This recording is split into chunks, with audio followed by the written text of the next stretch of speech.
तो उसको एक विशेष तरीके से पुरस्कृत किया जाएगा। बशर्ते कि वो सारी माइक आईडी पकड़ के दिखाए। ना सवाल मुझे पता है कैमरे ऑन नहीं थे।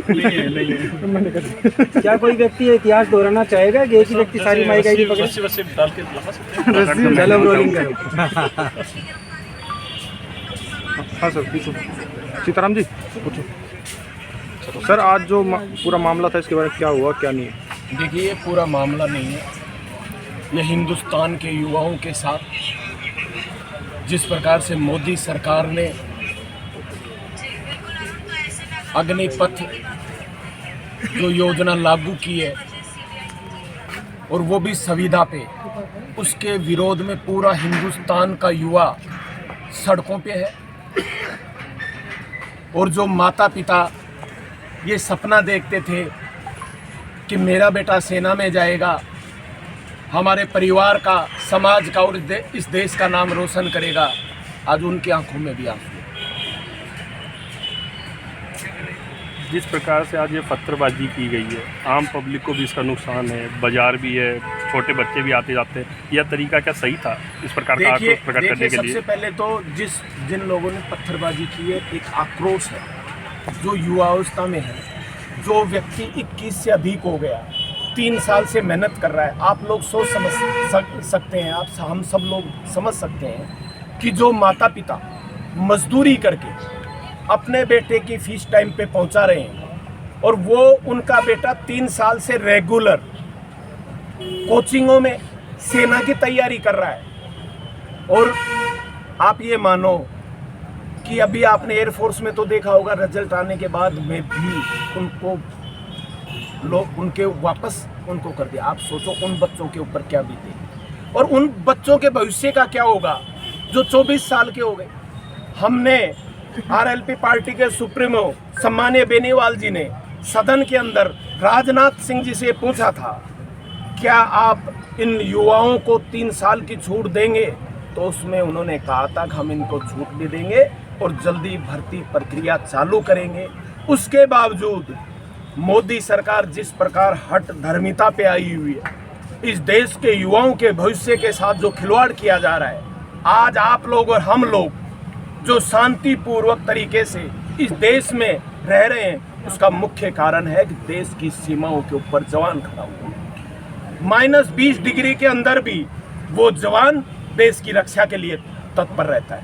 और जो आज आप जिन युवाओं को पत्थरबाजी की बात कर रहे हैं, उन युवाओं में आक्रोश था कि हम देश की सेवा के लिए अपने प्राणों के बलिदान देने में भी पीछे नहीं हटते।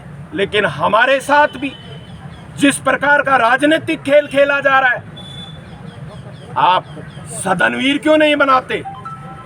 आप ऐसा नियम क्यों नहीं लेकर आते? 40 साल से अधिक आयु का कोई भी व्यक्ति चुनाव नहीं लड़ सकता।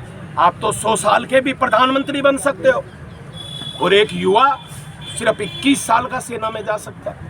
मैं आपको पूछना चाहता हूं, जब 21 साल का सेना में जाएगा और 21 साल से और 24 साल में वापस आएगा, तो वो अपनी स्टडी कहां करेगा और घर आने के बाद में वो क्या करेगा?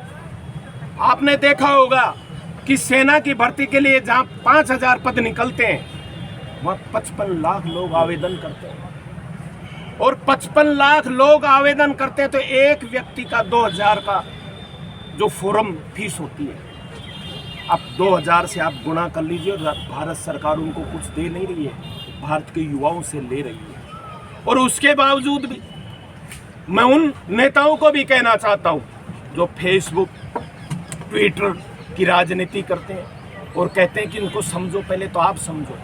अगर आप में दम है तो विधायक पेंसिल, MP पेंसिल, इन सबको बंद करो और अपने भी करो। जो एक बार व्यक्ति चुनाव लड़ ले वो दोबारा नहीं लड़ सकता। उसके बाद इस देश के अंदर आओ और इन युवाओं को संबोधित करो। सर जयपुर ग्रामीण सांसद राज्यवर्धन सिंह राठौड़ और बीजेपी के कुछ नेताओं ने इस उपलब्धि गिनवाई है, इस बारे में देखिए, मैं आपको इसका जवाब देना चाहूँगा कि जब हम किसान आंदोलन की बात करते थे, हमने कहा कि देश के अंदर जो 3 काले बिल लाए गए हैं, ये किसानों को आत्महत्या की ओर अग्रसर करेंगे। तब इन लोगों ने कहा कि किसान का इससे भला होगा।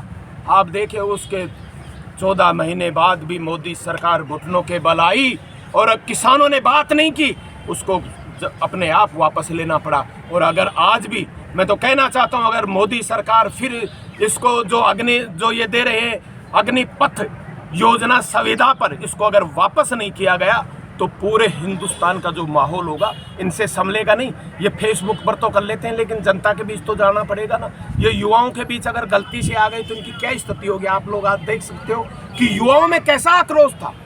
हम जब उनके लिए उनसे बात कर रहे थे तो हमें भी जिस प्रकार से वो कैसी स्थिति बनी हुई थी आप लोग सोच समझ सकते हैं। और मैं तो कहना चाहूँगा, सभी युवाओं भाइयों से निवेदन भी करना चाहूँगा कि जो युवा भाई आत्महत्या कर रहे हैं उनसे निवेदन करता हूँ कि आत्महत्या नहीं करें, हम संघर्ष करेंगे। और आपको विश्वास दिलाते हैं कि राजस्थान के अंदर आरएलपी पार्टी संघर्ष करेगी। सम्मान्य बेनीवाल जी ने कहा है हम रहे या नहीं रहे, लेकिन हमारे युवाओं के भविष्य के साथ खिलवाड़ हुआ तो किसी सूरत में बर्दाश्त नहीं किया जाएगा।